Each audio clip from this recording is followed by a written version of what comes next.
This episode is brought to you by Netflix. This Monday night, witness the end of an era. John Cena takes center stage for his final appearance ever on Monday Night Raw. One last match, one unforgettable farewell. Come celebrate the legacy of a true WWE legend. Monday Night Raw, November 17th at 8 p.m. Eastern Time, 5 p.m. Pacific Time, only on Netflix. Be there for the moment everyone will be talking about. Hey friends, this is Audie Cornish, host of CNN This Morning and The Assignment, and guess what?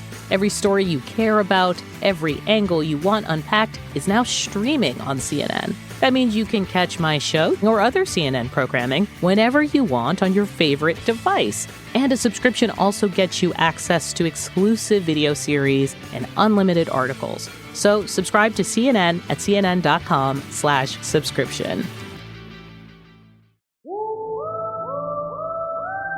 If fool me, we can't get fooled again. In Dallas, Texas, 3 shots were fired at President Kennedy's motorcade in downtown Dallas.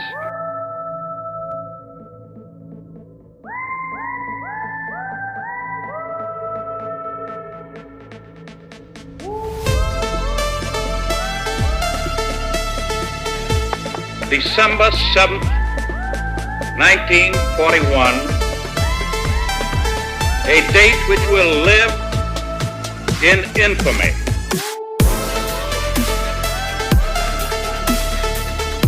Because people have got to know whether or not their president is a crook. Well, I'm not a crook. I've earned everything I've got. If you don't like what we tell you to believe in, we'll kill you. All right, kids, listen. Don't listen to this podcast. Don't listen to this. If you're not of age. What's of age? 18. 16? 18. We're not in Atlanta. Georgia is 16. We're not in Atlanta. That's what I said. We're not in Atlanta. This is 18 and up. Look. Atlanta. We're a bunch of dudes, and we're going to say some really bad words. Don't listen to this. Can't wait till you listen. Yeah, don't if do you're it. 18 and up. Don't do it. If you're 18 and yeah. up. Hey guys, welcome back to the Conspiracy Podcast. Oh, it's good to be back, baby. Yeah, what's up, my people? How's everybody doing? I was back from a trip over the pond. Yeah. And look, I go to England almost every year. I love it. And I love that like we have a good bulk of listeners there. Yeah. So 2 things. One, I did not get recognized. Almost 10%. I know, I did not get recognized. You didn't? No one recognized me. Were you wearing your hat? I should have. Fuck. Yes. I really should have did that. But the second thing is like, man, England, I love you. You're great. It's just the nice food. And cold. It's just the food is not. No, it's not a hot ticket item. Mm-hmm. It's really not. And this is no offense. I'm just like speaking. Yeah. You know. Did you expand out though? Did you go I'm gonna get? There's a couple places that are really good. When we go there, there's a place called the Hatch Inn. It was like literally like established in like the 1400s. Mm-hmm. Wow. It's amazing. I love. We go there every year. It's amazing. Is this like London? Is that where we're talking about? No, this is like East Grinstead area. Okay. And then there's another place called the Cat, which is like phenomenal. It's like fucking deluxe. But nice. If you're just going to like a pub, it's like the pub food's not great. Really? The fucking the chips? The chips are great, and a lot the fish and chips is good. Yeah. But it's like I don't want to eat fried food for a week straight. It's just like it's a little That's too annoying. much on the old gullet. And, Yeah. So yeah, and but they do have these like little sausage rolls that you can get from these little places. You're just walking on the street. Those are fucking tits. Nice. Holy shit! I had 3. They were amazing. They're so good. I've never been. I've never been either. Yeah. Yes, Granted, I've been to Scotland and Ireland, but not. Nice. See, I've been to Ireland. I've not been Scotland, to England. Never been to any of those. Really? I was just in New York. I was gonna add, and You were just in fucking Switzerland. Okay, fine, but I'm just saying you travel. I'm saying It's yesterday. like you're traveled. No, yeah. You're not so like I'm not a peasant. Okay, I'm not a peasant. I do some little I do traveling. Things. I do things. I pay taxes. Yeah. No, but I was. You were just talking about food. It just reminded me. I was like eating all kinds of good shit at New York. I had a bagel, a couple pizza. Well, as we kind of wrap up our year, we are going to do a couple series that kind of go together and they lead into each other. And that has, I know that, I mean, the Federal Reserve doesn't totally lead into Pearl Harbor, but It's a timeline wise. Yes, we're going to kind of go into that. So what we're doing is this is the Federal Reserve, and it should be 2 parts. And we're going to go over the history of the Federal Reserve. And, how it came into the Federal Reserve Act. And exactly. Shit. And then for the anniversary of Pearl Harbor, we are going to do Pearl Harbor. Dude, that one's been in the making for a bit. Yeah. It's even in our intro. It is. December 7th, 1941. Somebody was sending me a message about how we hadn't even done everything in our intros. Ooh, damn. Wow. That's when you know they're crazy. They're listening. Yeah. Yeah. But, But that's also good because there's like so much that we can still keep infinity this going. content. Yeah. It'll be like 8 years from now. We're like, right? we still haven't done all the ones in the 9/11. intro. Like literally, god damn it, dude. Yes, literally. Fuck. Like literally. I think we're gonna do 9/11 next year. Well, on the anniversary. Yeah, we should. I think so, right? Yeah. And like a big. Well, I'm gonna it'll probably be like a 5-parter. Yeah. It'll be a 5-parter for sure. It'll be like a JFK. Yeah. Or extremely long form. Oh, it'll be very long form. Yeah. But I still think it'll be 5-parter long form. Yeah. I think it'll be minimum 1.5 episodes min. We'll do a 9 hour and 11 minutes on it. Yeah. What if we did that? We should do that. I mean, literally, we might have Everybody to always asking for more we might content. have to we might have to re-edit and just be like, now we're just talking and we have 2 minutes left to make it like that. So this is the Federal Reserve. If you fast forward through our banter now, welcome to the episode. No, Long form. Nowadays, AI will chop our content up into chapters. Oh yeah, and so we even have some people go, It's I'm like going to fast forward through your bullshit. Well, no, and get to on the, YouTube, it's very much like that where you I don't know if you can do it auto. If you Jorge might know this, but auto chapters, yeah. So you can set the chapters and you can name them, and so that's it's easy if people want to jump to a specific topic, they can just jump to. Yeah, exactly. Don't do that. Spotify does that too, or Spotify does it well, yeah, they do. Yeah, 100%. Yeah, They're based on our transcripts. It's like from 0 to 5 minutes bullshit, and afterwards it's good. Bullshit intro. All right, let's get into it then. So we're gonna start in the past, as we Obviously. do. You know, humanity's relationship with money and banking stretches back thousands of years. Long before anyone heard of the Federal Reserve, ancient civilizations were already solving the same problems that would eventually give rise to this question: how do you store wealth? Yes. And how do you store it safely? Yes. Good question. Yeah, humans like to accumulate more. You know, the barter system can only go so far. Yeah. When you're like, bitch, I have all this shit to barter. Like, I need some more. Yeah. How do you measure value? How do you measure that chicken is worth that work that you're doing? Yeah. You know, how could you do that? You know, that was the problem a long time ago. And how do you lend or how do you borrow fairly? And I think it'd be smart just to give a quick, because a lot of people, people didn't take fucking economics class. Like, what is currency? Yeah. Like, what is money? Yes. And all money is it's an idea backed by confidence. Mm-hmm. And that's all currency is. And that's all it's ever been.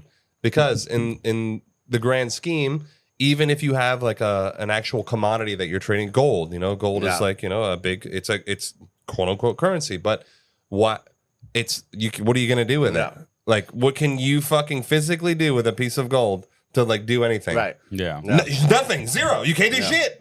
Unless other people agree that it is worth something. That's right. And that eventually, the confidence of that you can exchange it again in the future. That's right. And to extrapolate a little bit on that is, if there's something that doesn't have confidence, then the value of that goes down. Look. You know what I mean? Meaning, if you all of a sudden lost faith in the United States economy, Right. Oh, dude. Yeah, exactly. the value of the US dollar will go down. Yeah, I mean, look at the stock market. The stock market, in essence, it's like all financial systems are all perception based. Yeah, like if you perceive, if the masses perceive it to be shit, it will become shit. Right. Yeah. Right. In Mesopotamia, around 3000 BC, people deposited grain and silver into vaults, into the temple vaults. These temples, seen as sacred and secure, functioned as the first banks, even though they were religious. So these temples, seen as sacred and secure religious buildings, functioned as the first banks. Priests acted as the first record keepers. And priests then became loan officers, Wow. lending out resources to farmers and merchants in exchange for interest. That's so, guys. That's This a is lot. a That's a lot. Interest. So interest was already developed. That's a lot of power for the loan, like for them too. They're like, "Tell me your sins." Yeah. Yeah, your interest rate just went up. They're like, Unless you want me to tell everybody. I know exactly. But I mean, let's just say it's not nefarious, and say you have a little town or a village, and you need to, and you have a temple, and everybody considers it sacred. But who would you trust? Yeah, you would trust them. Yeah, and you're like, dude, I struck it rich on this corn harvest. Yeah. And where do I put the money? Yeah. You know, I can. I understand. I understand why you would trust them and not like trust like some rando guy. Like, give me your money, bro. Yeah. You're like, no. By the time of the classical Greece and Rome, banking had become a professional trade. Greek money changers sat in open markets and they exchanged currencies and issued loans. So this is like if you are traveling to a different place that had different currency. Oh, they would have a store of it. They're like, okay, swap give me your little swippy swap. But also, I'm so curious how they would like. How do you enforce? Like, did they have like thugs back in the day that go around and like fucking bludgeon you if you like didn't like pay it back? The loan, the juice is running. I know the juice. The vig is fucking running. I love that. I still not even sure 100% what vig means. Is it just the running juice? Yeah, it's just the juice. Okay. It's in essence like because they're not charging like APR. They're charging like weekly interest. It's not like it's not like a fucking credit card. And is a thing like you can't use it in a verb. Like it's a. I'm vigging you. Like your vig. Like okay, you lend me $100 and you're like, hey, you got to pay me back 150. The vig is 50. No, yeah. Well, the vig is a percentage. Okay. But the vig is a compounding. It's a compound interest. So it's like the vig is the interest. So it's 50%. Let's say if it's 50%, and then it becomes 50% of the total. Okay. So it's like a compounding interest. So in a sentence, you would say, well, the vig is Eric, a vig. Your vig is the vig is a noun. Yeah, the vig is a noun. Yeah. Okay. It's a thing. It's like an adverb. Like, I sorted this out. The past participle. Fucking grammar class over here. Roman bankers called argentari accepted deposits and arranged transfers, an early form of what we would recognize as a checking account. For centuries, temples and banks coexisted. Temples represented the trust, while private bankers represented entrepreneurial finance. Okay. Both were the precursors to the modern idea that stable commerce required institutions that would safeguard deposits and extend credit. As trade expanded across Europe in the Middle Ages, banking became the province of powerful merchant families. God, I'm sorry. I just like went back and thought of like, man, I think this hot new Chariot just came out. I'm trying to impress the bitches. I gotta like fucking get a loan for this shit. Yeah.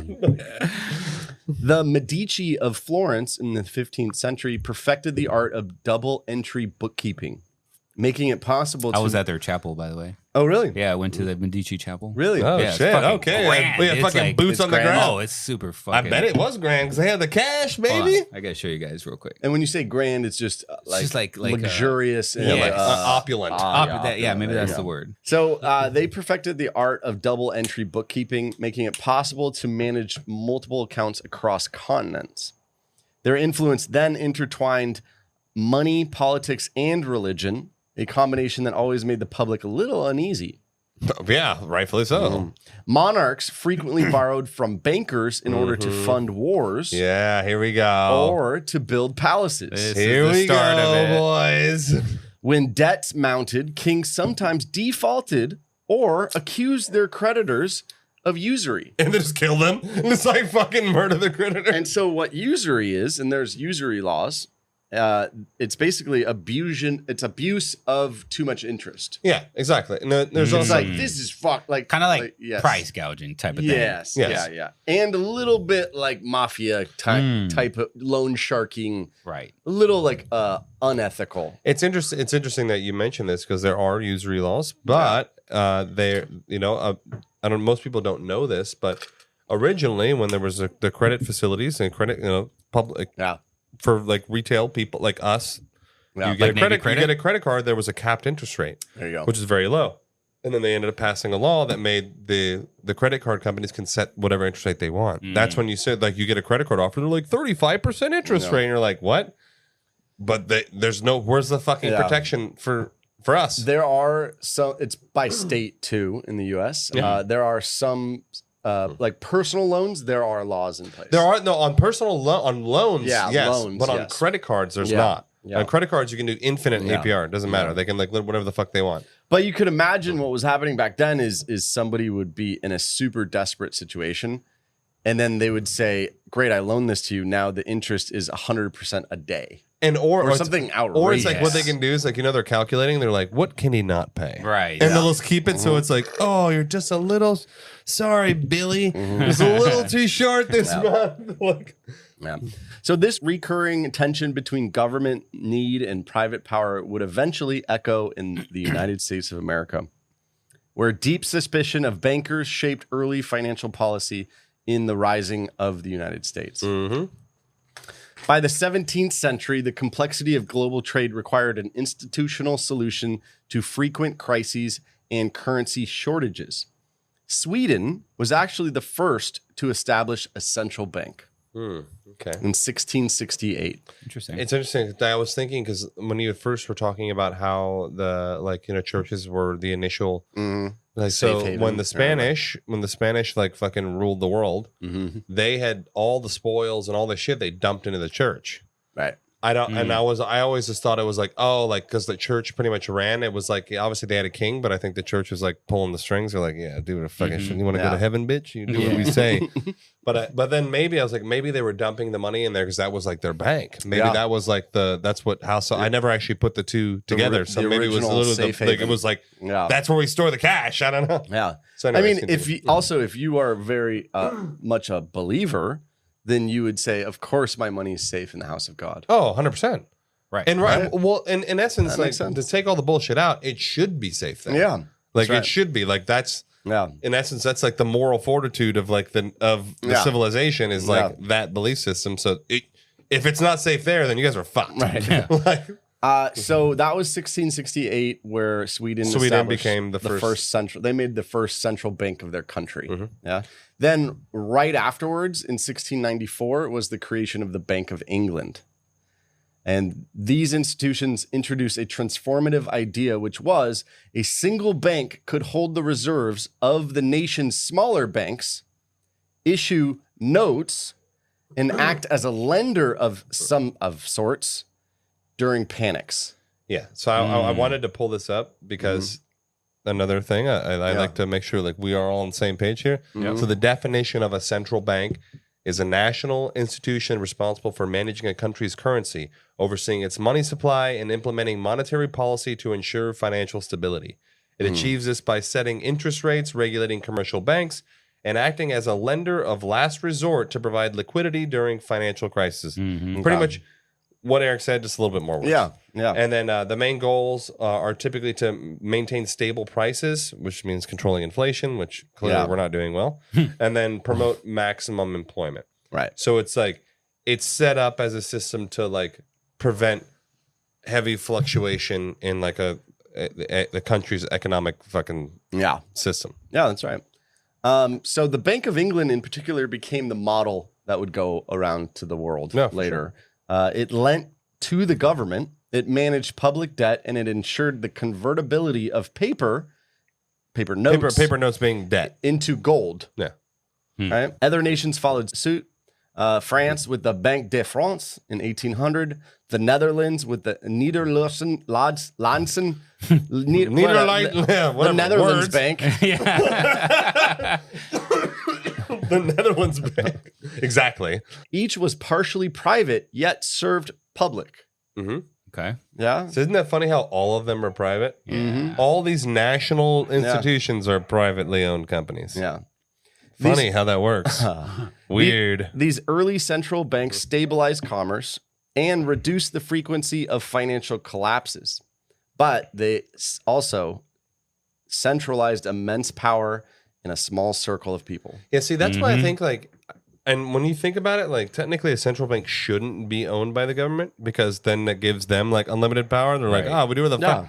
But I think maybe a better system would be like, what if they do it like the Green Bay Packers, where it's like every U.S. citizen owns like fucking, like 1/350 millionth of a percent of like and so the people technically are the shareholders. Yeah. And that way it's not like fucking Joe Blow fucking banker guys, these fucking cunts who like own us. Right. So rumors of secret influence surrounded them from the start. The Rothschild, of course, here we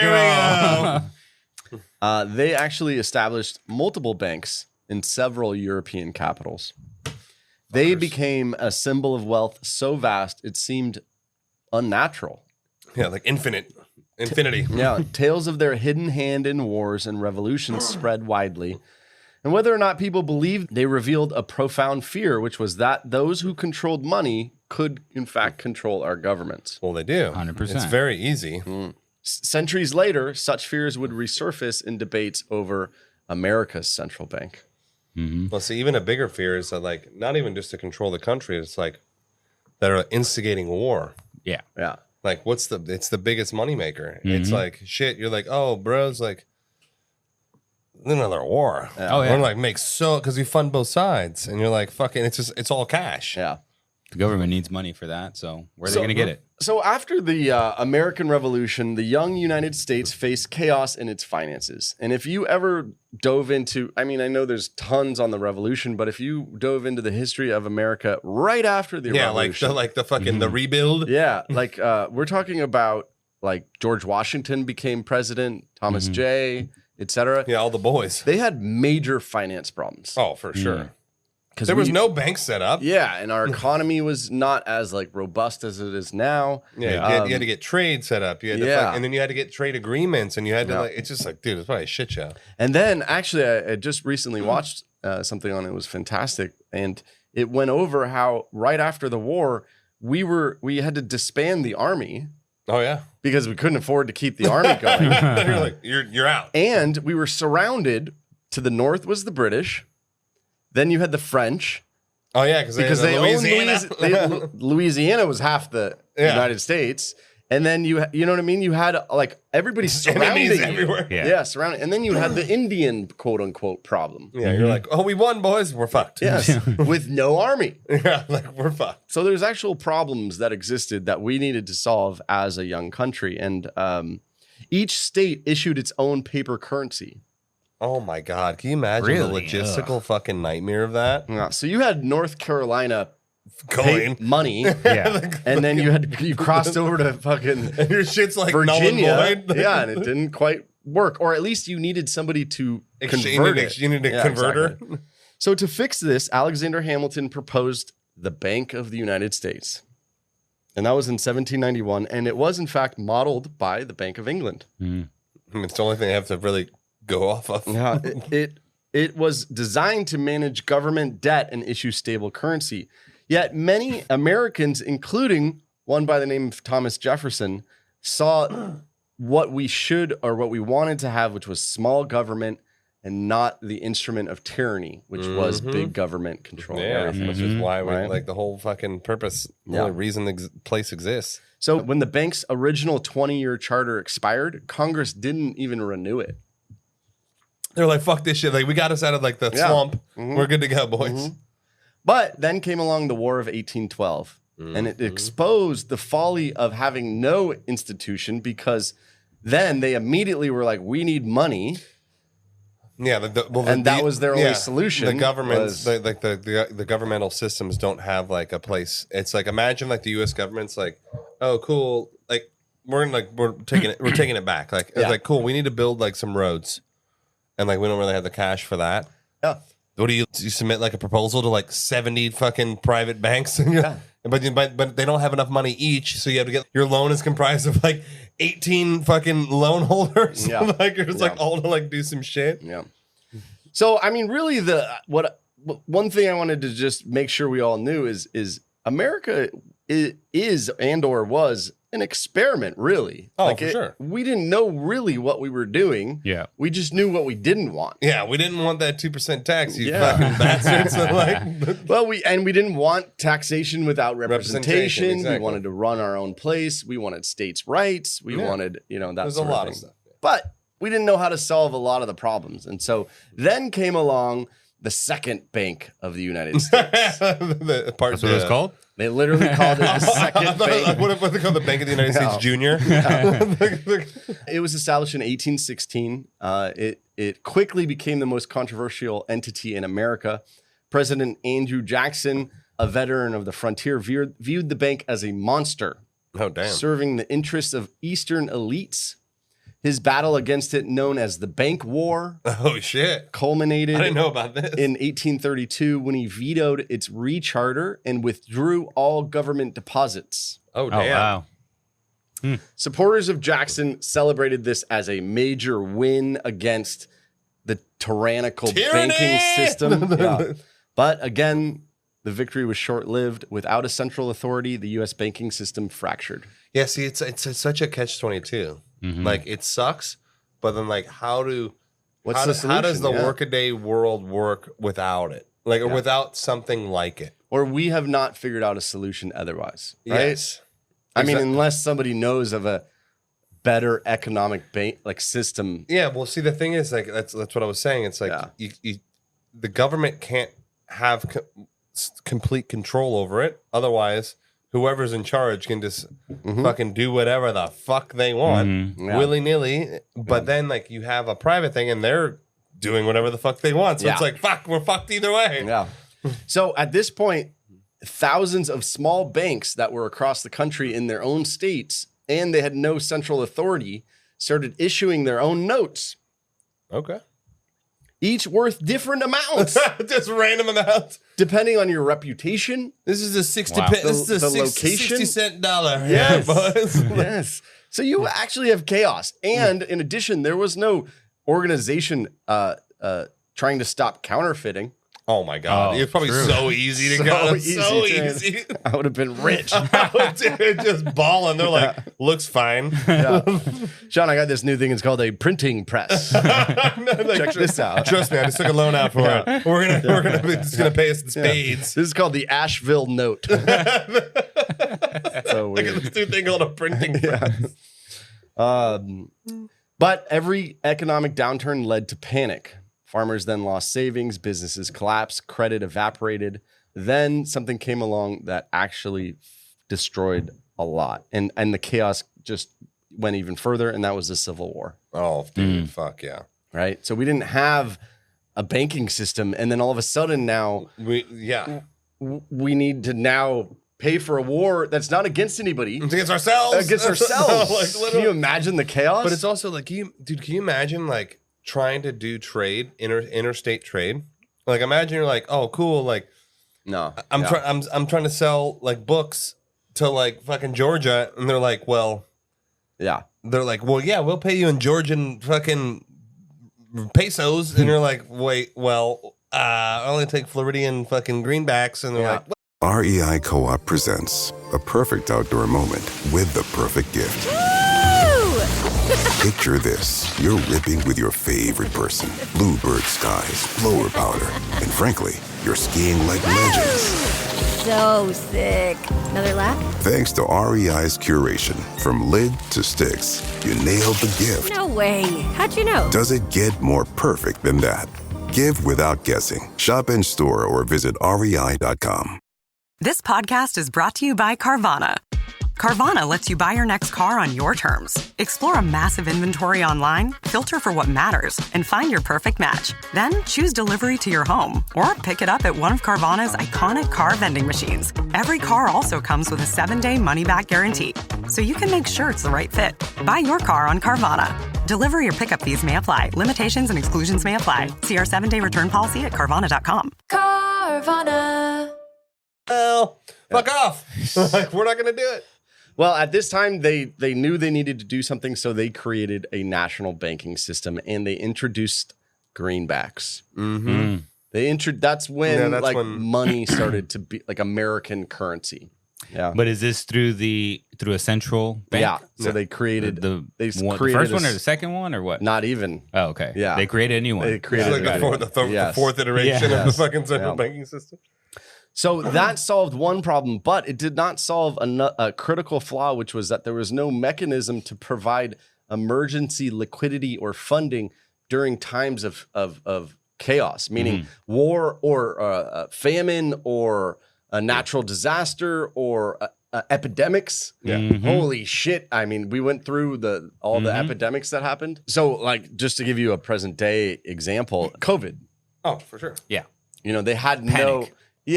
And I mean, in the least, I don't know if it's good or bad. Maybe I'll get some shit for this, but you know, at least we had the ability to fund something. Yeah, anything during major, even though we didn't have to shut down. But like, you get the idea though. We had the ability to fund something. And what when Eric says like liquidity, what that means, because I know a lot of people might not know what liquidity means. It just means the ability to exchange something for money. Yeah. So it's like, for example, it's like you're in fucking war times and like, there's no fucking banking system set up, and you're like, oh, I have all this cash in this bank, and the bank's like, well, sorry, we can't do it. Out. We can't do it. Yeah, we lent it, and we don't actually have. There's no liquidity. Like, there's no money we can give you. Yeah.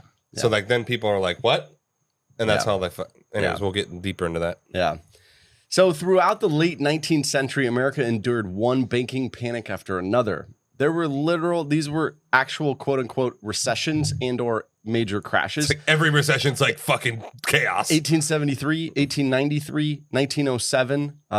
It's like every 20 years, it's like a fucking major crash. meltdown. Yeah, that's right. To ordinary citizens, it seemed that Wall Street bankers profited while everyone else suffered.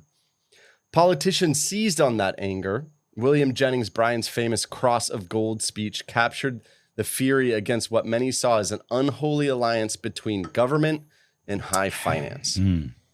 Wall Street always gets theirs. I mean, they fuckers, dude. Yeah. They always do. There's one quote, and this is from Thomas Jefferson, and you guys have probably heard it before, but he said, "I believe that banking institutions are more dangerous to our liberties than standing armies. If the American people ever allow private banks to control the issue of their currency, first by inflation, then by deflation, the banks and corporations that will grow up around them will deprive the people of all property until their children wake up homeless on the continent that their fathers conquered." Oh, dude, that's like, powerful. wow, Jesus Christ. Like, damn. Does that not resonate with you? Like, my Lord. Jeez. In October of 1907, a speculative scheme to corner the copper market failed, triggering a chain reaction of bank runs. Now, a bank run would be, let's say all of a sudden we are terrified that the cash that's in our bank account, we're worried about it. Everyone's going to take it out. And you go and you're like, I need to go to the ATM and I'm going to take all my You're cash taking out. You're not taking like some, you're taking all of it. Yeah. That would be an example of like a bank run. Yeah. It just happened like maybe last year or 2 years ago. You're running to the What was bank that? to get your money out. There was one bank that was Do you remember Wachovia? Oh, yeah. Oh, yeah. I do. And like, I think this is COVID. It might. Oh, no, 2008. Yeah. That was 2008. Yeah, 2008 Yeah, crash. yeah, true. I think there was a moment where I was like, should I go to the bank? Yes. And just take it all. Yeah. I wasn't with Wachovia, but like, there was a moment where, right? I don't know if you guys. Yeah, 100%. And then during COVID, there was a few other ones, like smaller banks. Should I put it under the mattress? Yeah. Like, maybe that's a little better. So depositors lined the streets, desperate to withdraw their savings accounts. With no central bank to coordinate rescue, the entire financial system teetered on collapse. Into this chaos stepped a man by the name of J.P. Morgan. Oh, yeah. He was, at the time, the most powerful banker. He convened a secret meeting of financiers in his library, compelling them to pool resources and stabilize the markets. Well, see, now the thing is that a lot of, like, if you are a conspiracy theorist, the preface that is that JP Morgan orchestrated this. Yeah. Like, this was all part of the plan. Yeah. Like, in order to reestablish a central banking system is in essence creating a crash. Right. A crash so big that they didn't have a choice. Yeah. Right. So what else do you do? So Morgan's intervention worked, barely though. The episode exposed a terrifying truth. The U.S. economy depended on the goodwill of one or two men. Me. The U.S. depends on me. And I'm going to go out of my way. I'm going to sacrifice for you and make fucking trillions of dollars. Like, fucking asshole. The crisis convinced lawmakers that reform was necessary. Congress created the National Monetary Commission to study foreign banking systems and to recommend a change based on that study. Its chairman, Senator Nelson Aldrich, toured Europe and returned convinced that America needed a central reserve. But the question of how to create it without enraging an anti-bank public would require an extraordinary act of theater. Huh. So now we come to 1910 in November. Aldrich, so he's the senator who was in charge of this National Monetary Commission. And whenever there's a commission, I instantly just don't trust it. It just sounds like instantly corruption. It's just fucking bullshit. And this is the heart of a conspiracy. Like, this is the fucking thing. Yeah, closed door. Yes, here we go. Yeah. Closed door, homies. Yeah. Let's like fucking. So in November of 1910, Aldrich arranged a secret meeting on Jekyll Island. Oh yes. Yeah. So first off, it's just weird that it's called Jekyll. It's on Jekyll Island. So if you don't know the story of Jekyll and Hyde, it's about a guy who basically is a two-faced individual who has a monster as a alter ego. Yeah, Dr. Jekyll and Mr. Hyde. Yeah, there you go. And so it's just a weird coincidence it's that the name also is like that. what a Jekyll actually is. Like the animal's a scavenger that Yeah. fucking picks at the bones of its fucking corpse. And really the crux of the story is he Jekyll or is he Hyde? No.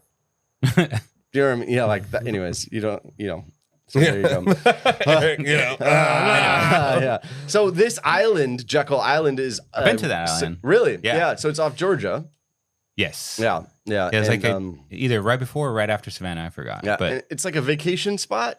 Like Richie Rich. Ish. Yeah. Okay. It's pretty cool though. We went to the shore, and then the trees look like I don't know, like kind of like it's supposed to be like that. They look scared from the water or something like that. Like it looks really cool. Yeah, scared of the banks. Scared of the Federal Reserve. Yeah, Jorge's like, I was there in like I don't know, November 1910. It's like it was cool. Yeah, it's cool times.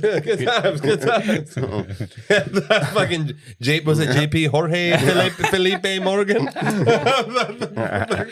Rodriguez Morgan. So traveling under assumed names, he and a small group of bankers and officials boarded a private train.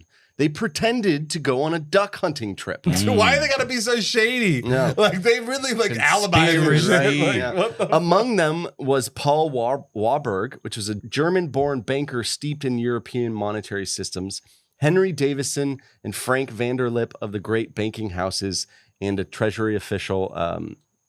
So this is already ultra sketch. Yes. Yeah. Like ultra sketch. Yeah. We're going to the duck hunting tour. Yeah. Oh. For 10 days, they drafted a plan for a U.S. central banking system.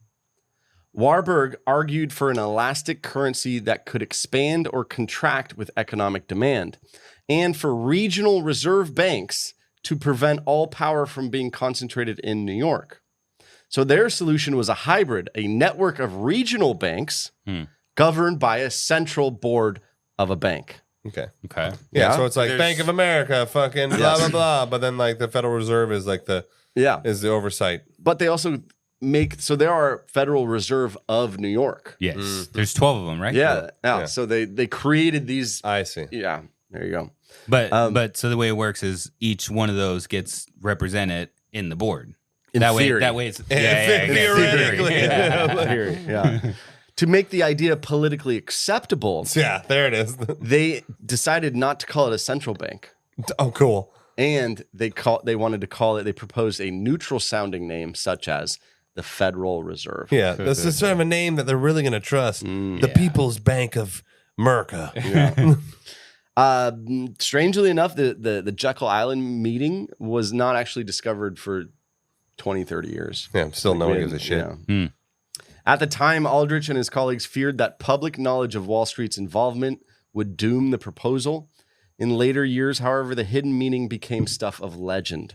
For conspiracy theorists, it confirmed the worst suspicions that America's monetary system was born not in Congress, but in private, by private bankers. Couple bros. And we'll see. Little duck hunting trip, you know. I wonder little beers later. I wonder how much the because there's like a renewal. Like a charter. Yeah, like how long is the charter for? They make it like 2 trillion years. I don't think there is there's no charter. There's like infinity. End. Yeah. Aldrich introduced his plan to Congress in 1912, but it faced fierce opposition. Democrats led by Woodrow Wilson insisted that any new central bank must be under public control, not private control. See, I agree. Or Wall Street's control. I agree with that. 100%. After months of debate, the compromise produced something called the Federal Reserve Act, which Wilson signed December 23rd, 1913. And here's what it was. The system consisted of 12 regional reserve banks, each serving as a banker's bank. Overseen by a board of governors in D.C., this structure balanced local independence with national coordination. Member banks were required to hold reserves in the system and could borrow it in times of need. The Federal Reserve was empowered to issue uniform currency, Federal Reserve notes, and to serve as a lender of last resort. Although the reserve banks were technically owned by their member banks, they were chartered by Congress and subject to federal oversight. It was essentially a hybrid institution of publicly owned and privately owned. This unusual design has fueled confusion ever since. Critics see it as proof that the Fed serves private interests, while defenders argue that it allows expertise and flexibility. No, but see, like I saw like an interesting thing. It's like, so we have the Fed, right? But then how does the government still lend money to the public? Like you can still buy bonds, right? So you buy a federal bond. The federal bond isn't issued by the Federal Reserve. It's issued by the federal government. Yeah. So you're buying a bond. You're buying, in essence, what's a bond? Just a bond is in essence the federal government's selling you debt. Okay. Yeah. So they're like, cool, you pay us money, and then we owe you this money, and we'll pay you interest on this money. Yeah. And it's usually a term. Yeah. Like so there's 5 years. There's a term. There's usually longer terms when you're buying bonds or longer terms.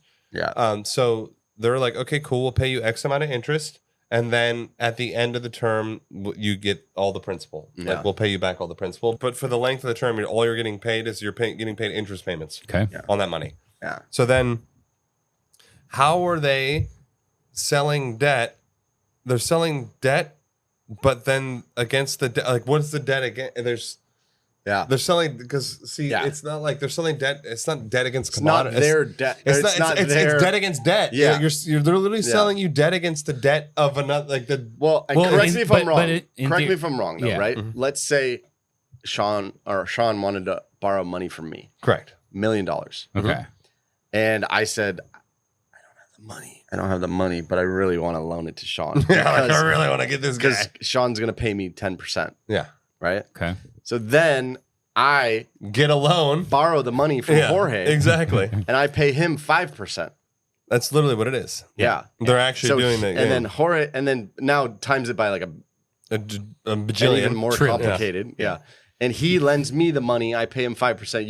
You know what I mean? And you pay me 10. I made 5. You made 5. Yeah, because the thing is, like, that's the question. Because the U.S. government doesn't actually produce anything. They're not. Like they don't circle actually, jerk. They don't make money. Well, the only way they actually get income is from your tax dollars, which they always obviously spend. They don't.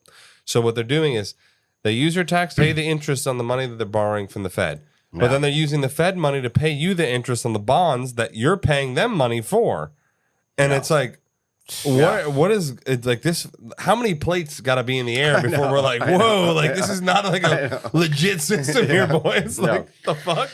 I think it's really important, and we had talked about it a little bit before, which is about the gold standard. What does the gold standard mean? And this is the perfect part to do it because it's at the same time. Of course. Yeah, it's happening, right? So long before the Federal Reserve existed, the world relied on a simple idea. So in order to keep money honest, gold backed it. Yeah. Mm-hmm. The gold standard, to be called, was a system that tied a country's currency directly to a fixed quantity of the precious metal that they had. Mm-hmm. It represented a promise that paper money could always be redeemed for gold upon demand. Which is a valuable commodity. Yeah. And it ensured that the value of currency was tethered to something real. Mm-hmm. Okay. Gold. Yeah, not tethered to like a fucking a figment of your imagination. Yes, exactly. Yeah, like, At its heart, the gold standard was about trust. A government's paper money held meaning only because citizens believe that if they wanted to, they could pull the gold from the money that they Fort had. Knox. You go to fucking Fort Knox, it's a giant gold reserve. Yeah. And it was I mean, we used the gold standard for thousands of years. Dude, everyone used to use the gold standard. Very simple concept. It's solid. It's immune to political manipulation because you have $1 trillion in gold. It's a physical commodity that you can actually get. Yes. Yeah. And it was also used across the world, right? Yeah. No, everyone used it. Yeah. Everyone used it. Mm-hmm. So no matter if you're like trying to go get currency at another country, like you can still have that same confidence. Even if you had like the ancient currencies, the coins were minted in these metals. Yeah, so it's like even if you couldn't, you still had the coin itself. It had intrinsic value. Yeah. Yeah. Like it wasn't just like, and you couldn't counterfeit it. No. It didn't corrode. Like it didn't like go. Dude, like, actually, just dude, fall away. I saw this. Yeah. Dude, I saw this fucking crazy video. I could not believe it. Mm-hmm. So it was like, do you know why there's ridges on the ends of a coin? Did you see this? No. So do you know that? You saw like on a coin, like, there's all the ridges. So apparently, when they were first minting coins, this was before like they're the current ones, but like they used to be minted in more precious materials than they are now. Pennies used to be literally copper. Yeah. Now it's like there's like zinc and all these other things that are cheaper metals. So what people would do was in the beginning they would like shave off the edges and they would in essence accumulate, shaving all these coins and they would melt them down to bullion. And then then you have like ingots of like these precious metals and you sell them and you get fucking paid. So they were shaving the coins. So it's the first like savings account system where you shave off like pennies of your. They were doing it illegally. There was like homies and like a fucking the old school acorns. Yeah, they were like a back alley. They were like shaving these fucking coins off. So then they created the ridges because you couldn't clip off the edge. You couldn't clip the edges because they were like, cool. So makes sense. Dude, holy fucking shit, that's wild. Cool. Yeah. So while the use of gold as money dates back to ancient Egypt, the modern gold standard took shape in the 19th century. Britain formally adopted it in 1821, establishing the pound's value in terms of pound sterling, and a pound of it. Literally, that's why it's called. No, it was pound sterling. Yeah. So obviously that's silver, but gold, silver, same. Yeah. Other major powers soon followed, recognizing that linking their currency to gold fostered confidence in trade and investment. Yeah, dude. Remember we talked about in the beginning of the episode, currency is literally, it's an idea backed by confidence. And people are confident that the precious metal was going to be worth something because we like shiny shit. Yeah, and what gives you more confidence than a big Fort Knox of gold? Dude, it's a backing, fucking like the dollar that you have is of fucking gold. Yes, that's right. By the late 1800s, most of the industrialized world, Britain, France, Germany, and eventually the U.S., operated under some form of the gold standard. This created what historians later called the classical gold standard era, and it lasted roughly in the mid-1800s to like the early 1900s. And during this period, international trade flourished. Exchange rates between major currencies were stable because each was defined by the same metal. Yeah, exactly. So it's all based on the same currency. Yeah. So everything was the same. It was like same. So even if it was like, and that's why we're able, obviously now it's a different thing, but it's like you go to a place and it's like, oh, there's an exchange. Yeah. And like in the exchange rate, the rate was based on like how much of your currency was equivalent to the same amount of its weight in gold. Yeah, absolutely. For example, if the British pound was worth so many grains of gold and the US dollar was worth fewer, the exchange rate was simply the ratio between them. Yeah, exactly. It's super basic. Super easy. Super easy. There's no inflation. No. Like inflation doesn't exist. No, you can't print gold. I know, exactly. It's like you can't like just like fucking create more gold. Yeah. Money could flow easily across borders and merchants could plan their transactions with confidence. Under the system, a country's money supply was limited by the amount of gold it held in its reserves. See, what a great system. And that's an important thing to remember when you're even thinking of economics, etc., which is a country's money supply was limited by the amount of gold it held in its reserves. Yeah, I mean, that's what I'm saying. You cannot inflate the currency. No. Like it cannot be inflated.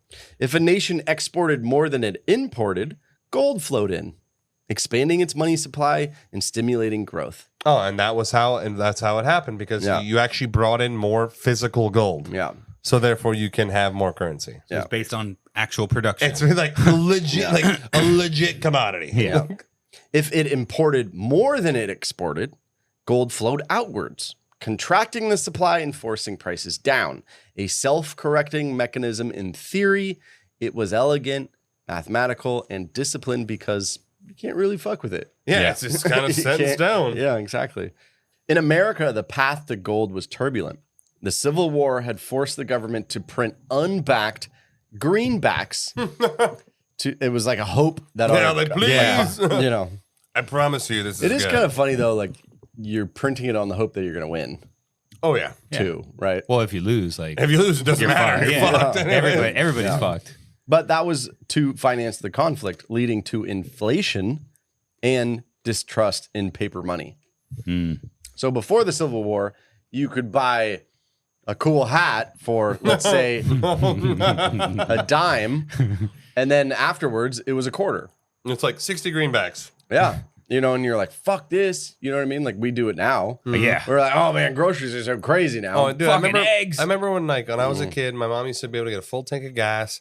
I would get like snacks and shit, and she gets like for $20, full tank. I'm getting like a fucking icy. Yeah. I'm getting like chips and shit. Yeah.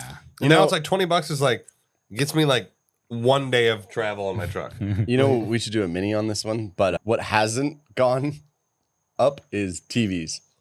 Dude, they're like cheaper. They're just getting so progressively My cheaper. dad bought a big screen television one time, like I think in 94 or 93 Oh, or yeah. whatever. $7,000. Yes. Oh, dude, $7,000. I used to live when I lived in Kentucky. This was 2001 or no, maybe it was 99. Might have been 99. Yeah, same thing. There was like, first of all, it went upstairs. There was like a 6-man team to fucking bring this. It was the biggest thing I've ever seen. My mom spent like 10 G's on this fucking TV, and it weighed 4,000 pounds.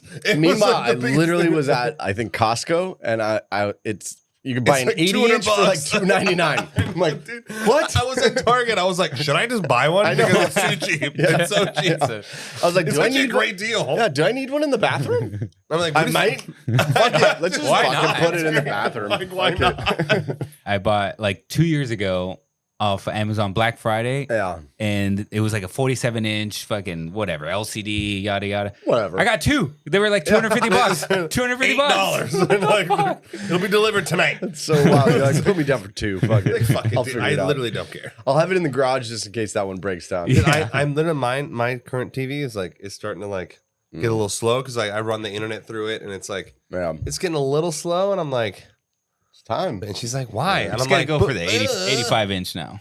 Well, see, I'm too close. My house is too small. If I had an 85-inch, my retinas would be melted off. Like it'd be too much. Anyways, maybe we'll do a electronics conspiracy. Yeah, a little mini. You know, like what the fuck's going on over there in Taiwan? Running a business comes with a lot of what ifs, but luckily there's a simple answer to them: Shopify. It's the commerce platform behind millions of businesses, including Thrive Cosmetics and Momofuku, and it'll help you with everything you need. From website design and marketing to boosting sales and expanding operations, Shopify can get the job done and make your dream a reality. Turn those what-ifs into... Sign up for your $1 per month trial at shopify.com/special offer.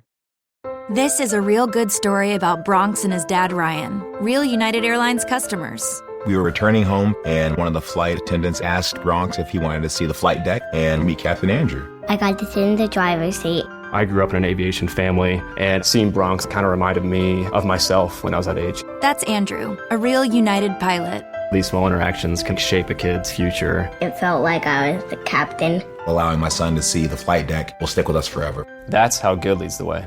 What's going on? little mini for the Patreons. Mm-hmm.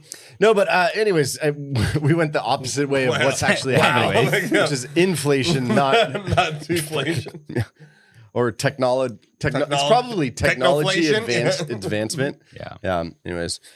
So after the war, the country spent years restoring confidence in the currency. In 1879, the United States officially joined the gold standard, and it pledged that each dollar could be exchanged for gold at a fixed rate.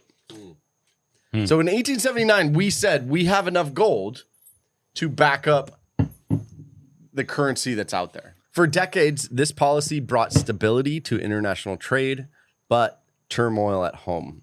Whenever gold reserves fell, we're fucked. It was often due to trade imbalances or financial panic. The U.S. Treasury was forced to tighten the money supply.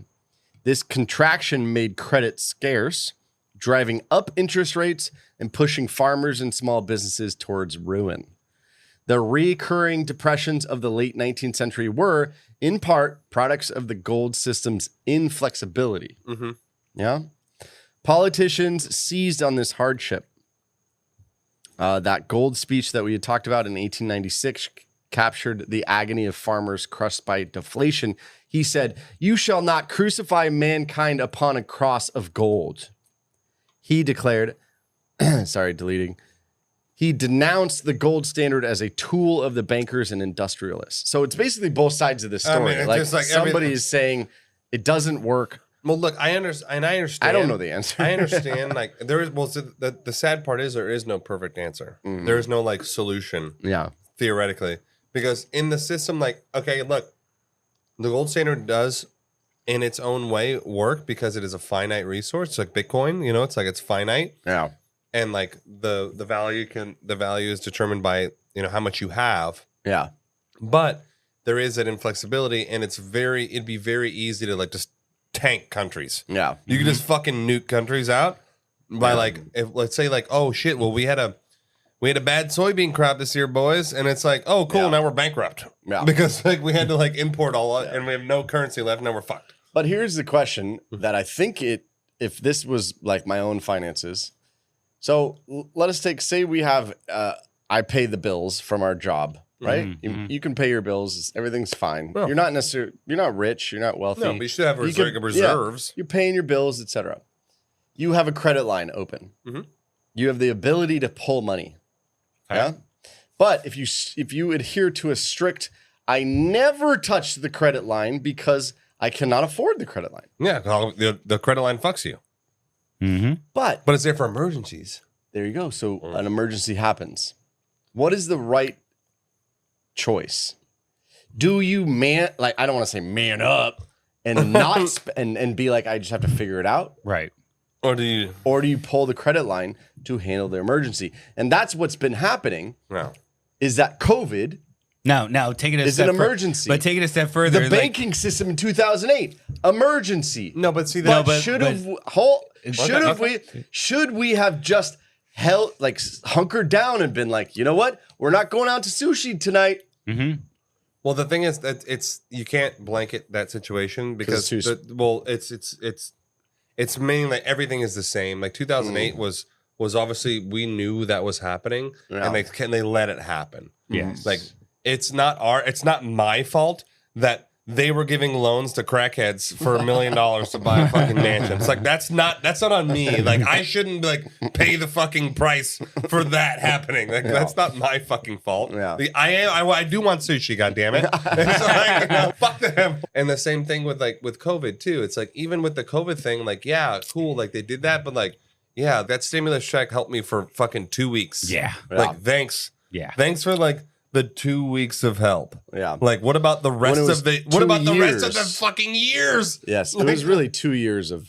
That's what I'm saying. So it's like, yeah, would I have rather hunkered down and like figured it out rather than get literally what equated to 2 weeks of groceries? Yeah. Yeah, I would have. Yeah. Like creating $6 trillion worth of more debt, like for what? Like I would have figured it out. Like right. Sure, if that helped people, and I'm not trying to like be, oh, fuck you, but in my opinion. Maybe it should have just been a happy medium where there was not a handout, but a emergency resource, but not as extreme to do so much printing. Yeah, they should. Or maybe just don't fucking bail out all these corporations. Yeah, and all the banks. Fuck those banks. Yeah, but instead of billions corporations or trillions going to them, like. I know, but we work for the corporation. No, but look how many people lost their jobs anyways. Even though you work for them, they got bailed out. You're still fired. Yeah, like because each of them are managing their own. Yeah, well, yeah, we got in their own way. Whether it was shady or not. They're looking at the P&L. They're like, "Oh, we got to cut costs, boys." Yeah, yeah. Anyways, I was just trying to go like, does it work? And like if I was in the shoes of these people and going like let's say somebody came over and said, "Hey, you three, you guys need to figure out the system that would work." And the thing is, like, right? I don't think that the entire banking system is evil. Yeah, I think there are evil people in it, but I think that they make decisions for the most part trying to help. Yeah, I'm not saying that like I don't trust the government. I don't, but I do think that people in general, for the most part, the vast majority are trying to help individually. Individually are trying to help people. So I don't think that them making that choice, I'm sure at the time, if the stress, the fucking everyone's freaking the fuck out, I'm sure at the time like that was to them like the most like beneficial thing for the people. Yeah, gotcha. And so I'm not time you're talking about COVID? No, I'm talking about COVID. Yeah. So I'm like, I'm not saying that, they're assholes, they're wrong, they tried to fuck us. I think at the time they thought that it was the best thing to do. Yeah, I got you. So like, I don't fault them for being like, we think this is the best thing to do. Yeah. Well, when World War I erupted in 1914, the gold standard cracked under the strain of war finance. Oh, yeah. Nations needed to print money far beyond their gold reserves to pay for troops and ammunition. Many suspended gold convertibility, effectively admitting that discipline had to yield to necessity. Mm-hmm. The old order was gone, replaced by a wartime economy built on debt and promises. This in the military-industrial complex? Yes. Like, literally? Mm-hmm. I mean, see, but granted, that's like, this is when America became the shit. Because it is. Because we were making most of the munitions. Mm-hmm. We were printing that shit out. We were getting paid. That's when we got like the surplus. We were fucking killing the game. True. Yeah. After the war, countries attempted to return to the gold standard, and they wanted the stability that was before. Britain restored it in 1925 under Winston Churchill, setting the pound at its pre-war price conversion. Yeah. But the world had changed. Prices, debts, and wages no longer fit the old ratios. By fixing currencies at realistic levels, governments sowed the seeds of deflation and unemployment. That's also, sorry, a quick note on the gold standard. I mean, that is another thing that's not factored in is like population. Yeah. As the population increases, gold is a finite resource. You can only that's a good point. There's always so much. It's like, so imagine if like Bitcoin was like the currency of the world. Like imagine we go to 10 billion people, 20 billion. Like there's less currency to go around. In theory, it's supposed to move over a decimal point. What is? Well, like how you like let's just say Bitcoin. Mm-hmm. So like the more in use, the more individual. Like right now, like fragments of it will become, usable. I mean? Yeah. Okay. Yeah. I see. Yes. Yeah. In the United States, the Federal Reserve created was just a year before the war. It was caught between loyalty to gold and the need to stabilize the economy. Then the Great Depression hit in the 30s. Mm-hmm. Adherence to the gold standard proved wrong, or at least the system was manipulated. Figured out. And that's when they had the giant gold buyback. Yes. And they were like pretty much bring your gold in, and they bought back all the gold. Yeah. And so as banks failed in the 30s, panic spread, and then the gold actually left the U.S. Because they're like, we lost confidence. Fuck this. Yes. And to defend its reserves, the Fed tightened credit when the nation needed it the most. Mm-hmm. Yep. So that result led to further depression. Oh, it was the worst. Yeah. That was not a fun time to be alive. President Franklin Roosevelt created something called the New Deal, and it was reform in the 30s, and it reorganized the Fed. And the power shifted from regional banks to the board. Mm-hmm. So the idea was cool at the very beginning. Super cool. But then it just kind of like opened the door. No, but putting the foot in of a full central control. No, but then you go into the board, and the board's just a bunch of like rich cunts anyways. So power shifted from the regional banks to a stronger central board, and the institution became more closely aligned with the treasury of the government. Mm-hmm. And during World War II, the Fed kept interest rates low to help finance military spending. In It's so funny that we have a Department of Treasury. It should just be called the Department of Debt. Yeah. We don't actually, there's no money in the Treasury. Who are we talking about? In 1933, Roosevelt took the boldest step in modern monetary history, and he severed the domestic link between gold and the dollar. Americans could no longer exchange paper money for the metal, and private ownership of gold bullion was outlawed. Outlawed? What? You couldn't go fucking outlawed? No. Wow. I didn't know it was outlawed. It was confiscated. Oh, like we're taking it. You had to turn it in. Yeah, I mean, you would get compensated for it. With fake money. But yes. Yes. With notes. But you could no longer do it. So the government fixed the price of gold at $35 an ounce. And it devalued the dollar, but it freed up monetary policy from being connected to gold. Yeah, so now we can print more. Yes. If we need it. Super controversial in the world of Roosevelt.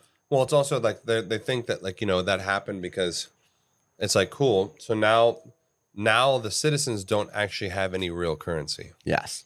So then it's like, if things go tits up, who's the only people who have real currency? The people that they consolidated with. Right. And there's a big thing about the Rothschilds actually controlling the gold industry completely. Yeah. Like, in essence, like being like they're the ones who manage and set and manipulate the price of gold. Right. Because they own the gold industry. But the decision by Roosevelt, extremely controversial.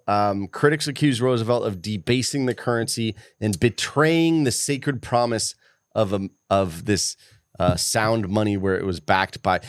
Because also what you're saying is the government would not be held accountable for Fort Knox. Nope. At that point, so they don't have to have to manage it. Yeah, I think the current law is like right now. So if you put your money in a bank, the bank is legally obligated to hold a certain percentage of your money in the bank at all times, and the rest of the money they use to invest. Yeah, I think it's like 20%, or it's like some stupid amount of money. So it's like, hey, I'm going to give you $1 million. And they're like, cool, we'll keep $200K for you. And then we'll fucking spend the rest. Right. Like literally, we'll give you 2% a year. Yeah. And they're like, which sucks cocks. Yeah. Like, what the fuck? So that's why the system is kind of fucked up. It's like, how are they're literally able to gamble your money away. Yeah. It's like you're giving your money to your shitty cousin who's like got a fucking coke addiction. And he's like, well, I'll keep 20% of it, bro. It's all good. It's all good. I got 20% for you. I just think it really opened the door to shady underbelly work. Oh, yeah. Like you can do whatever you want now. Mm-hmm. So I definitely consider it. I mean, if somebody wanted to talk, I would love to have a conversation with somebody who's a little bit more knowledgeable. More learned on it? No, with Roosevelt, because I really love Roosevelt, except for this. I hate this. Yeah, I actually really hate this. And so it's like a weird. I went to Roosevelt's presidential museum. Oh, wow. It was amazing. It's fantastic. But again, I love him, but I hate this so much. It's bad policy. Yeah, that I don't, anyways, Well, there you go. We're gonna pause here, and we're gonna turn this into a two-parter because we have a lot more to go over. As we're basically in the 40s right now. Yeah, we're setting the stage. We've severed the gold standard. We have now essentially won the war. And then it's going forward from there and leading up to what the Fed is like today. Yeah. And the conspiracies that go into that. And there's a lot of cool conspiracies. We also tie in the Titanic has a couple in here. We talk more about the Jekyll Island, what happened there. And then we also talk about what there is a theory, and I want to dive into it more, and we might actually do a full episode of it, which is, are there a few bad guys running the planet? Mm-hmm. And this might be where we can touch on it and dabble a little bit with it, because maybe there are a couple bad dudes, ultra elite, ultra like manipulating. There's probably like 10 families, that are like, doing nefarious shit. Yeah. Anyways, there you go. That is episode 1. So listen, guys. Just a quick shout out. Shit. I was supposed to do it at the beginning of the episode. Hopefully, we can just edit it. No, I'm not gonna give him that F. What is it? No, it was just a shout out. Oh, yeah. I'm gonna shout out Sal. I'm gonna shout you out now. I'm gonna shout you out in the beginning of the next episode too. So just listen to that because I don't know if you listen all the way to the end. But shout out Sal. Love you. You're awesome. And then join the Patreon, guys. Yeah. Listen, join the Patreon. Just do it. Yeah. That's the gold standard. Yeah. You want to stay on the gold standard? the fucking shit is backed by the podcast. Yeah. Like that's the confidence. Yeah. We're never going to stop as long as you're in the Patreon. I know there's thousands of people who, don't really interact and they kind of are just listeners, and it's totally cool. It's totally fine. But if you like the content, consume the content, help us out, join the Patreon. Yeah, literally, because I'm a lurker on all the podcasts I listen to. I don't comment. I don't do anything. Mm-hmm. Like I may like some posts. I'm a pure lurker. Yeah. I'm a pure lurker. I mean, at least little review, little comment, but definitely join the Patreon. Yeah. Just do, and like if it just one little review, I've started reviewing them because now I know what it feels like when you don't get a review. So I've started doing that. So you left a bunch of 1 stars? Yeah. No, I'm no. If I don't like it, I just won't listen. Like I don't think I've ever left a 1 star. Yeah, you don't ever need to hate it. Except for like a super shitty Uber. I left a 1 star. Uber? Oh yeah. Yeah. Only time I've ever left a bad review on anything. Yeah. Because if it's bad, I just won't consume it. Yeah. I'm like, oh, why be like, fuck you? Some people may love it. Yeah. Well, one of the cool things, if you guys don't know, you get extra content whenever we can. Yeah. We're about to fucking record some minis right now. That's what I was going to say. So there's mini episodes that are extra that are for Patreon only. Additionally, you get an ad-free experience. Yes. On, which is probably so nice. On Patreon. Because now there's like 5 ads in this shit. Dude, Super annoying. Weirdly enough, I listen to the ads. Yeah. I don't know why I do, but I do. Because you want to get paid. I get paid like 18 cents per ad. Like fucking, yeah. Also, a little known thing is that Patreons get the episode a day early. Mm-hmm. They do. So they get Monday afternoons instead of Tuesday morning. And if you are elite and you are in the rich guy category, you get your own fucking episode. That's right. And you get my eternal gratitude. Yeah. As long as you maintain the rich guy status. Forever. For the rest of your life. It's a contract, by the way. It's legally binding. Yeah. Yeah. What is the thing that the what's it called with the we're just talking about it. It's the when they kept making the bank charter. To charter. It's a 60-year charter. Yeah.